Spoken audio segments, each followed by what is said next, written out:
আসসালামু আলাইকুম, konnichiwa. সুজুমি Japanese language একাডেমির পক্ষ থেকে আমি ডক্টর ফারহানা সবাইকে শুভেচ্ছা ও আমন্ত্রণ জানাচ্ছি আরো একটি নতুন ভিডিও দেখার জন্য। আজকের ভিডিওতে আমরা দেখব পার্টিকেল গায়ের ব্যবহার। Number 1, object marker of some adjectives. এখানে স্ট্রাকচারটা হচ্ছে নাউন গা অ্যাডজেক্টিভস। অ্যাডজেক্টিভ হিসেবে আমরা ব্যবহার করব সুকিদেস, কিরাইদেস, জৌজুদেস, হেতাদেস, তোকেইদেস এবং হোশিদেস। উদাহরণ: উতাগা সুকিদেস, গান পছন্দ করি। ডান্সুগা কিরাইদেস, নাচ অপছন্দ করি। স্পোর্টসুগা জৌজুদেস, খেলাধুলায় পারদর্শী। রিউরিগা তোকুইদেস, রান্নায় দক্ষ। খুরুমাগা হোশিদেস, গাড়ি চাই। এরপরে অবজেক্ট মার্কার আমরা ব্যবহার করব সাম ভার্বস এর সাথে।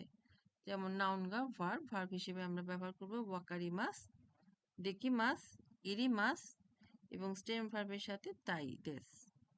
উদাহরণ: এইগোগা ইয়োকু ওয়াকারিমাস, ইংলিশ ভাষা খুব ভালো বুঝি। ডান্সুগা দেকিমাস, নাচ পারি। আতারাশি তোকেগা ইরিমাস, নতুন ঘড়ি প্রয়োজন। নিহন্ন এইগাগা মিতাইদেস, জাপানিজ মুভি দেখতে চাই। এখানে গার পরিবর্তে ও ব্যবহার করা যাবে যখন আমরা ট্রানজিটিভ ভার্ব ইউজ করব। এরপরে গ্রামারটা আছে সাবজেক্ট মার্কারের সাথে আরিমাস এবং ইমাসের ব্যবহার। প্রথম গ্রামারটা আছে নাউন গা আরিমাস, ইমাস। যেমন ওয়াতাশি ওয়া তোকেইগা আরিমাস, এখানে আমার ঘড়ি আছে সেটা বোঝানো হচ্ছে। আসোকোনি হিতোগা ইমাস, ওইখানে মানুষ আছে। আচ্ছা, এরপরে হচ্ছে প্লেসের পরে নি পার্টিকেল নাউন গা আরিমাস, ইমাস। ওয়াতাশি নো হিয়া নি স্কুয়ে গা আরিমাস, তাহলে আমার ঘরে কি আছে? স্কুয়ে আছে। তাহলে হিয়ার মধ্যে কিসের অবস্থান বোঝাচ্ছে? ডেস্কের অবস্থান।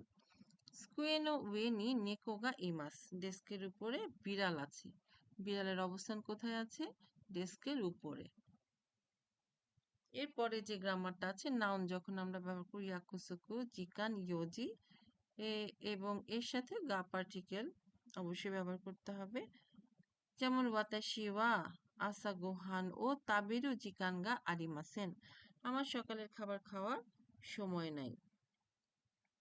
আস্তা তোমোদাচি তো আউ ইয়াকুসুকু গা আরিমাস, আগামীকালকে বন্ধুর সাথে দেখা করার প্রতিশ্রুতি আছে। এর পরের গ্রামারটা when interrogative is subject, এখানে সাবজেক্ট মার্কার হিসেবে গাটা ব্যবহার করা হয়ে থাকে। যেমন দারেগা, নানিগা, দোকোগা, দোরেগা, ইৎসুগা। উদাহরণ: ওকে সুকে নি দারেগা ইমাসকা, ওকে সুকে হচ্ছে রিসেপশন ডেস্কে কে আছে। চিকা নি নানিগা রিমাসকা, বেজমেন্টে কি আছে। দোরেগা ই ডেস্কা, কোনটি ভালো। ইৎসুগা আনাতা নো তানজৌবি দেস্কা, আপনার জন্মদিন কবে। নাম্বার 5, এখানে সাবজেক্ট মার্কার হিসেবে গা ব্যবহার করব যখন আমরা পঞ্চ ইন্দ্রিয়ের মাধ্যমে কোনো কিছু অনুভব করব। যেমন আমরা বলতে পারি আমেগা ফুরিমাস, বৃষ্টি পড়ে। বৃষ্টি পড়ে আমরা বৃষ্টি কিভাবে বুঝবো বৃষ্টি পড়ছে? যেমন আমরা চোখ দিয়ে দেখতে পারি অথবা কানে শুনে বুঝতে পারবো। গোহানগা সুকুরিমাস, খাবার তৈরি করা হবে।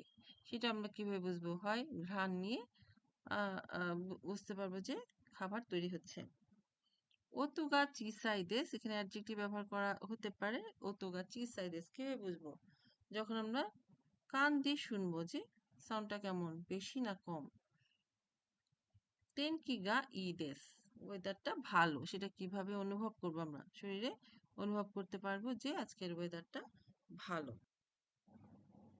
এরপরে যদি ডিটেল ইনফরমেশন দিতে হয় তখন আমরা সাবজেক্ট মার্কার হিসেবে গা পার্টিকেল ব্যবহার করব। যেমন কোনো রেস্তোরাঁ ওয়া তাবে মনোগা ওইশিদেস, কোনো রেস্টুরেন্ট এখানে হচ্ছে টপিক এবং ডিটেল ইনফরমেশন হচ্ছে তাবে মনোগা ওইশিদেস, এই রেস্টুরেন্টের খাবার সুস্বাদু।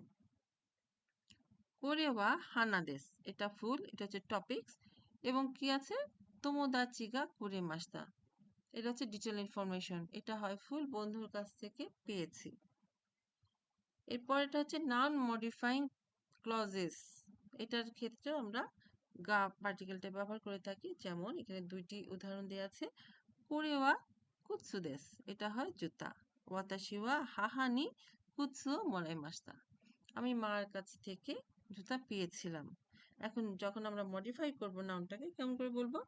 কোরেওয়া ওয়াতাশি গা হাহানি মোরাত্তা কুৎসুদেস, এটা মার কাছ থেকে পাওয়া জুতা। এরপরে গ্রামারটা হচ্ছে সাবঅর্ডিনেট ক্লজের ক্ষেত্রে কিভাবে গা ব্যবহার করা হবে সেটা এখানে উদাহরণ সহকারে দেওয়া আছে। আসা গোহান ওয়া ওয়াত্তে কারা, আসা গোহান গা ওয়াত্তে কারা দাইগাকুয়ে ইকিমাস, তাহলে এখানে সকালের খাবার শেষ করার পরে বিশ্ববিদ্যালয়ে যাব। চিচিগা কাইরু মাইনি হনো ইয়োমিমাস, বাবা ফেরার আগেই বই পড়ব। ইয়ামাদা-সান গা বাসু ও ওরিতারা তোমোদাচি নি আইমাস্তা, ইয়ামাদা-সান বাস থেকে নামার পরে বন্ধুর সাথে দেখা করেছিল। এখানে একটা টেবিল দেয়া আছে, সামারি টেবিল। এখানে ইউজ যদি আমরা দেখি, সাবজেক্ট মার্কার হিসেবে ব্যবহার করতে পারি, সাবজেক্ট মার্কারের সাথে অ্যাডজেক্টিভ ব্যবহার করতে পারি, নাউনের কিছু ইনফরমেশন আমরা দিতে পারি কোশ্চেন ওয়ার্ড হিসেবে, এটা ব্যবহার করা হয় এক্সিস্টেন্স হিসেবেও। পার্টিকেল ব্যবহার দেখেছি, লাইক ডিসলাইক এগুলোর ক্ষেত্রে আছে ability, skill, understanding, want, object, design না। এরপরে হচ্ছে ইন সাবঅর্ডিনেট ক্লজ, এইসব ক্ষেত্রে আমরা গার্ড ইউজ দেখে থাকি। গার্ড ইউজ আমরা অলরেডি দেখে ফেলেছি। তো এই টেবিলটা যদি খুব ভালো করে মনোযোগ সহকারে পড়া হয় তাহলে মোটামুটি গা পার্টিকেলের ব্যবহার বোঝা যাবে। অবশেষে আছে ওয়া ভার্সেস গা। এখানে গা আমরা ওয়া দেখেছিলাম হচ্ছে টপিক মার্কার হিসেবে এবং গাকে আমরা দেখেছি এখন সাবজেক্ট মার্কার হিসেবে। উদাহরণ যদি দেখি, ওয়াতাশি ওয়া গাকসেই দেস, আই এম স্টুডেন্ট, এবং ওয়াতাশি গা গাকসেই দেস, এটাকে জোর দিয়ে বলা হলো আমি একজন ছাত্র। তো এই হচ্ছে আমাদের গা পার্টিকেলের ব্যবহার। আশা করি সবাই বুঝতে পেরেছেন। সবাইকে ধন্যবাদ সঙ্গে থাকার জন্য।